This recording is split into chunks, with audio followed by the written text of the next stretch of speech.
Pemuda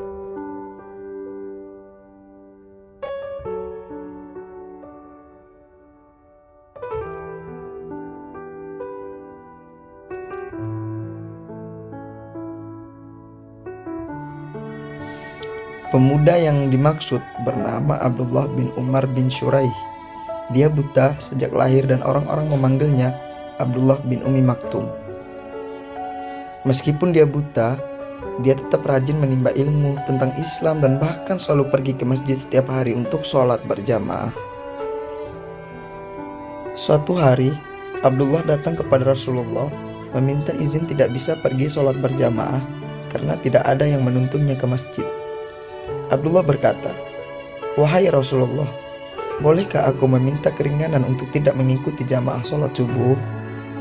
Rasulullah kemudian berbalik bertanya, "Apakah engkau mendengar azan?" Abdullah menjawab, "Iya." Rasulullah pun berkata, "Jika begitu, maka tidak ada alasan bagimu untuk meninggalkan sholat berjamaah." Abdullah terdiam, kemudian menuruti perintah Rasulullah. Dia lalu berjanji untuk tetap istiqomah datang ke masjid sholat berjamaah. Setelah perkataan Rasulullah itu, Abdullah kemudian pergi ke masjid sendirian. Saat berjalan, dia tersandung batu dan jatuh tersungkur hingga kepalanya berdarah. Abdullah mengusap darahnya yang mengalir, lalu berdiri kembali melanjutkan perjalanannya. Kesakitan yang dia rasa bukan penghalang untuk pergi ke masjid sholat berjamaah. Tiba-tiba terdengar suara seorang pemuda menawarkan bantuan. Pemuda itu menawarkan diri menuntut Abdullah ke masjid dan bahkan menungguinya lalu mengantarnya kembali pulang. Abdullah merasa bersyukur dan berpikir Allah telah mengirimkan penolong untuknya. Pemuda itu bukan hanya mengantar Abdullah sekali, tetapi setiap hari. Setiap hari pemuda itu menuntun Abdullah ke masjid dan menungguinya dengan sabar hingga selesai sholat lalu menuntunnya pulang ke rumahnya lagi. Abdullah sangat bahagia. Ada seseorang yang selalu menuntunnya dengan ikhlas tanpa meminta imbalan. Anehnya, sosok pemuda itu tidak pernah memberitahu namanya. Abdullah selalu menanyanya, tetapi pemuda itu selalu mengelaknya.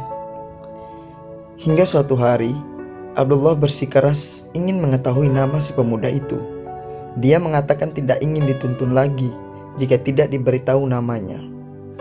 Karena sosok pemuda itu masih ingin menuntun Abdullah, maka dia pun memberitahu identitasnya.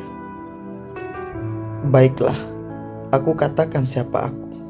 Sebenarnya aku adalah iblis," sahut sosok pemuda. Abdullah heran dan mengapa iblis menolongnya. Dia berkata, bukankah pekerjaan iblis adalah menghalangi kebaikan, tetapi iblis ini malah menuntunnya setiap hari ke masjid sholat berjamaah. Iblis itu pun berkata, "Masih ingatkah engkau saat pergi ke masjid, lalu engkau tersandung batu dan berdarah?